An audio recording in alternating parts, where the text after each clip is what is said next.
என்ன பண்ண போகிறோம் அப்படின்னு இந்த செடியை பார்த்து நீங்கள் கண்டுபிடிச்சிருப்பீங்க.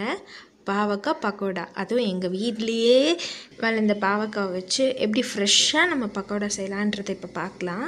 அதுக்கு முன்னாடி நம்ம சேனலில் நீங்கள் சப்ஸ்கிரைப் பண்ணலைன்னா ஃபஸ்ட்டு போய் பண்ணிவிட்டு வந்துடுங்க. அப்படியே பக்கத்தில் இருக்க பெல் ஐக்கானும் ப்ரெஸ் பண்ணிவிட்டு வந்துடுங்க. அப்போ தான் நான் போடுற வீடியோ உங்களுக்கு உடனுக்குடனே கிடைக்கும். வாங்க வீடியோக்குள்ளே போகலாம்.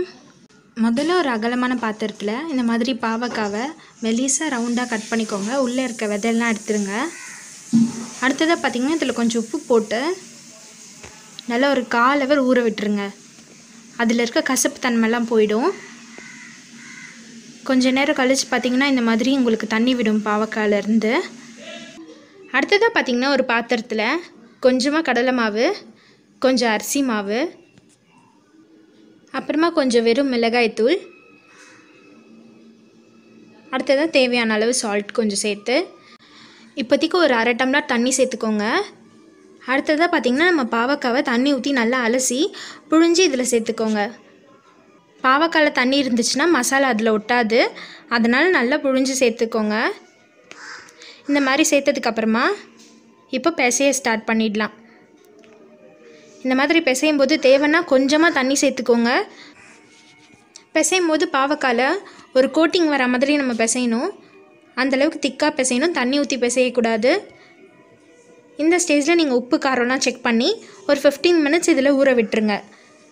அடுத்ததாக பார்த்திங்கன்னா ஒரு சின்ன கடாயில் தேவையான அளவு எண்ணெய் ஊற்றி நல்லா காய விட்டுருங்க. எண்ணெய் காஞ்சதுக்கப்புறமா இதை தனித்தனியாக ஒன்று ஒன்றா போட்டு பொரித்து எடுக்கணும். நம்ம அப்போ தான் பாவக்காய் ஒன்றுக்கு ஒன்று ஒட்டாமல் நல்லா கிறிஸ்பியாக பொரிஞ்சு வரும்.